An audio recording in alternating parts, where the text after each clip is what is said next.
অনেকেই আমাদের কাছে প্রশ্ন করে, স্যার কিডনি খারাপ হওয়ার তো বিভিন্ন রকমের খাবার টাবার, বিভিন্ন রকমের লক্ষণের কথা বলেন, কিডনি খারাপ হওয়ার অনেক কিছুর কথাই বলেন। স্যার কিডনি কি ভালো হয় না? কিডনি ভালো হওয়ার কি কিছু টিপস কি দিতে পারেন না?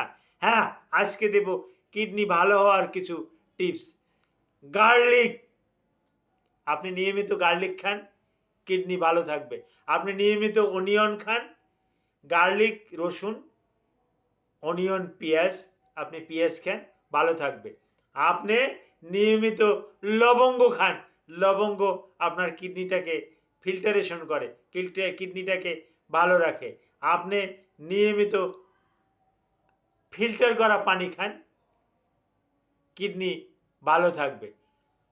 আদা খান, আদা চিবিয়ে খান, লেবুর রস খান, আপনার কিডনি ভালো থাকবে। Thank you all.